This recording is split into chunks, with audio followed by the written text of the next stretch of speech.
عمي في شي بحكينا زعجك؟ لا لا لا عمي، كنت عم فكر بشغلة تانية. بالنسبة لموضوعكم يعني أنا عم بشوف ما بتزبط عمي، ما بتزبط. عمي يعني انت ضد البنت تتعلم وتدرس؟ لا أنا مالي، بالعكس أنا مع البنت إنه تتعلم، بس يعني يا عمي نحن في عنا عادات، في عنا تقاليد يعني بتمنع إنه نعمل هذا الشيء، يعني فهمتوا علي ما هيك؟ ليش يا زعيم؟ يعني ليكني أنا ورفيقتي نرجس عم نطلع ونفوت ونتعلم ومو صاير علينا شيء؟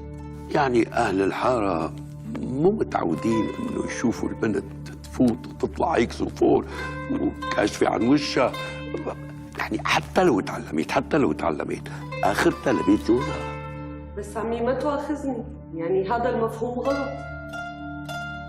عمي أنت من عنا من هون من الحارة؟ لا عمي، أنا من حارة الوزي. إيه أهلا وسهلا، أهلا وسهلا. ومن بيت مين بلا زغرة؟ أنا بنت أبو نعيم المنويلاتي. إيه أنعم وأكرم، والله أنعم وأكرم. منك عمي زعيم. اسمعيني يا بنتي يا نرجس، وأنت عمو شو اسمك؟ نعيمة. إيه عمي أهلا وسهلا.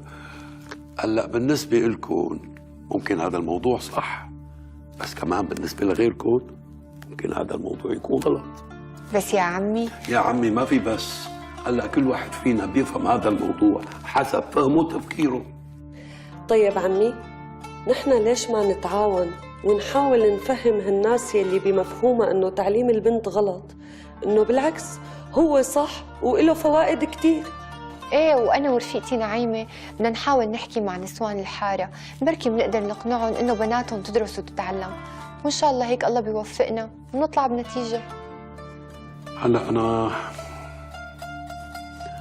الصراحه ما فيني اوعدكم بشيء، يعني ما فيني اقنع اهل الحاره انه يغيروا رايهم.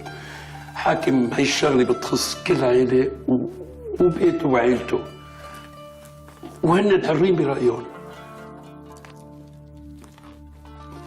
يعني خليني اكون صريح اكثر، يعني يا بنتي يا نرجس، يعني هلا لو كان ابوك عايش انت كنتي فيكي تطلعي وتفوتي وتطلعي هيك سفور وتروحي تتعلمي؟ الله يرحمه بيك.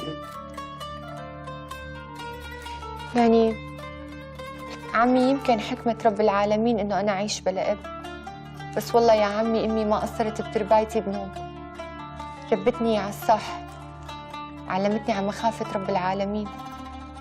عمي صدقني البنت لو بدها تغلط، لو كانوا اهلها حريصين عليها ولو شو ما كانت لابسة بدها تغلط، اما البنت الواعية يلي بتخاف على حالها وبتخاف من ربها، صدقني لو بتمرق بين طابور عسكر ما حدا حيجيب معدلها بحرف، ولا حدا حيلمس شعرها من شعراتها.